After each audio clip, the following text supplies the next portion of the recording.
Hello students, welcome to Rana classes. So आज हम बात करेंगे कि हम किस तरीके से यूके पीएससी या यूके ट्रिपल एससी एलटी की तैयारी करें, चाहे वो मैथ्स हो या कोई भी सब्जेक्ट हो। तो हमें किस तरीके से प्रिपरेशन करनी चाहिए यूके पीएससी या यूके ट्रिपल एससी की, तो वो आज हम डिस्कस करेंगे। सबसे पहला क्वेश्चन तो यही है कि हम प्रिपरेशन कैसे करें। तो हमें सबसे पहले, अगर हमारा बेस स्ट्रांग नहीं है तो हमें सबसे पहले स्टार्टिंग करनी चाहिए 11th और 12th एनसीईआरटी से। ठीक है, तो मेन फोकस हमारा इस पे होना चाहिए अगर हमारा बेस स्ट्रांग नहीं है। अगर आपका बेस स्ट्रांग है तो आप फिर भी इसका एक बार ओवरव्यू जरूर लें, इसको एक बार रिवाइज जरूर करें 11th और 12th की एनसीईआरटी, बिकॉज एनसीईआरटी से बहुत ही आपको अच्छा बेनिफिट मिलेगा। बिकॉज एनसीईआरटी से आपका बेस और अच्छे से स्ट्रांग होगा और आप यूके पीएससी या फिर यूके ट्रिपल एससी जो एलटी में पेपर आता है वो इन्हीं पे बेस्ड होता है। तो सबसे इम्पॉर्टेंट होता है 11th-12th की एनसीईआरटी। तो अगर आपका बेस स्ट्रांग है तब भी आप इनको रिवाइज जरूर करें, और बेस स्ट्रांग नहीं है तो आप 11th-12th की एनसीईआरटी को अच्छे से पढ़ें, इसकी थ्योरी और प्लस में जो इसके जितने भी आपके एग्जाम्पल्स हों या फिर जो भी एक्सरसाइजेज हों आप उनको सब अच्छे से करें। अगर आपको कोई दिक्कत होती है, कोई प्रॉब्लम होती है मैथ्स के लिए, तो आप मेरे चैनल को रेफर कर सकते हैं। इस चैनल में आपको 11th-12th की एनसीईआरटी मिलेगी, आप उससे भी हेल्प ले सकते हैं। तो ये तो हुआ जस्ट बेस बनाने के लिए। उसके बाद जब आपका बेस स्ट्रांग हो जाएगा, ये तो फर्स्ट हो गया।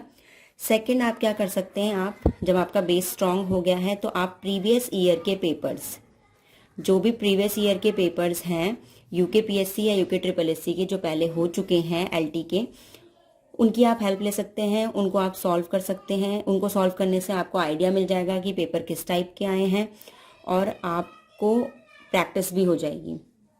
तो ये आप सेकंड एफर्ट कर सकते हैं कि आप प्रीवियस ईयर के पेपर सॉल्व करें। और जब ये भी आपका हो जाए तो आप जो भी एग्जाम्स रिलेटेड टू 11th-12th होते हैं, जिनमें 11th-12th का ही कोर्स आता है, क्योंकि यूके पीएससी में आपका 11th-12th का ही कोर्स आएगा और यूके ट्रिपल एससी में आपका नीचे का कोर्स आएगा, जो आपका 8 to 10th का कोर्स होता है वो आएगा। तो आप यूके ट्रिपल एससी के लिए आप 8 to 10th की एनसीईआरटी पढ़ सकते हैं, चाहे आपका सब्जेक्ट कोई सा भी हो, मैथ्स से हो या फिर फिजिक्स, केमिस्ट्री या फिर ज्योग्राफी, कोई भी सब्जेक्ट आपका हो। तो आपको यूके ट्रिपल एससी के लिए जो अभी पोस्ट आई हैं उसके लिए 8 to 10th की एनसीईआरटी पढ़नी है, और यूके पीएससी के लिए आपको 11 to 12th की एनसीईआरटी पढ़नी है। तो यूके पीएससी के लिए 11 to 12th की एनसीईआरटी पढ़ने के बाद आपको प्रीवियस ईयर पेपर्स आप सॉल्व करेंगे दोनों के लिए। और जब आपके प्रीवियस ईयर पेपर सॉल्व हो जाएंगे तो उसके बाद अगर आपके पास टाइम है, सफिशिएंट टाइम है आगे पढ़ने के लिए, तो आप जितने भी 11th-12th से रिलेटेड एग्जाम्स होते हैं, जैसे एनडीए का एग्ज़ाम होता है हमारा, सेकेंड आपका जेई मेंस का या जेई का जो एग्ज़ाम होता है, AIEEE का एग्ज़ाम होता है, इन एग्ज़ाम्स में आपकी स्पेशली 11th और 12th की मैथ्स ही आएगी। अगर मैं मेन बात करूँ मैथ्स की, तो 11th-12th की मैथ्स ही आती है।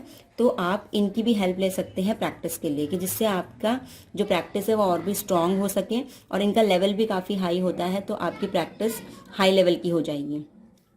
तो आई थिंक इतना आपके लिए बिल्कुल सफिशिएंट रहेगा अगर आप यूके पीएससी एलटी मैथ्स के लिए तैयारी कर रहे हैं या फिर यूके पीएससी एलटी किसी भी सब्जेक्ट से तैयारी कर रहे हैं, तो आपके लिए ये पोर्शन बहुत ही सफिशिएंट रहेगा। अगर आप इतना कर लेते हैं तो आई होप आपका ज़रूर एग्ज़ाम निकलेगा। और यूके ट्रिपल एससी की बात करें तो उसमें 8 to 10th का कोर्स आता है, तो उसके लिए आप उनकी एनसीईआरटी प्रेफर करें और उसके बाद प्रीवियस ईयर पेपर्स को प्रेफर करें। और जितने भी एग्ज़ाम्स होते हैं, ज़रूरी नहीं है कि उत्तराखंड के, आपके यूपी के एग्ज़ाम्स होते हैं, टीजीटी के, केवीएस के, एनवीएस के टीजीटी के एग्ज़ाम होते हैं, तो उनके प्रीवियस ईयर के पेपर्स भी आप सॉल्व कर सकते हैं। तो आई थिंक ये आपका सबसे इम्पॉर्टेंट बेस बनाएगा, आपका बिल्कुल स्ट्रॉन्ग कर देगा। जितने भी आपने कॉन्सेप्ट्स पढ़े हैं इन सबको अगर आप प्रेफर करेंगे, ये क्राइटेरिया अगर आप प्रेफर करेंगे, तो आपकी जो तैयारी होगी वो बहुत ही अच्छे से हो जाएगी। बिकॉज अभी बहुत टाइम है, यूके पीएससी के फॉर्म भी अभी दिसंबर तक भरे जाने हैं। ठीक है, दिसंबर एंड तक भरे जाने हैं, और यूके ट्रिपल एससी के फॉर्म दिसंबर स्टार्टिंग तक भरे जाने हैं। तो अभी तो फॉर्म ही नहीं फिलअप हुए हैं, और यूके ट्रिपल एससी के लिए आपकी टेंटेटिव डेट जो दी है एग्ज़ाम की वो अप्रैल दी हुई है। तो अप्रैल तक तो आगे अभी आपके लिए 5 to 6 मंथ्स हैं, तो आपके लिए सफिशिएंट टाइम है कि आप प्रिपरेशन कर सकें। तो ये इतनी प्रिपरेशंस आप कर सकते हैं, तो इस प्रिपरेशन के अकॉर्डिंग आप अच्छे से तैयारी कर सकते हैं। तो अगर आपको ये वीडियो पसंद आए तो वीडियो को लाइक करें, शेयर करें और चैनल को सब्सक्राइब करना ना भूलें। थैंक यू जी। पता नहीं हुई नहीं हुई।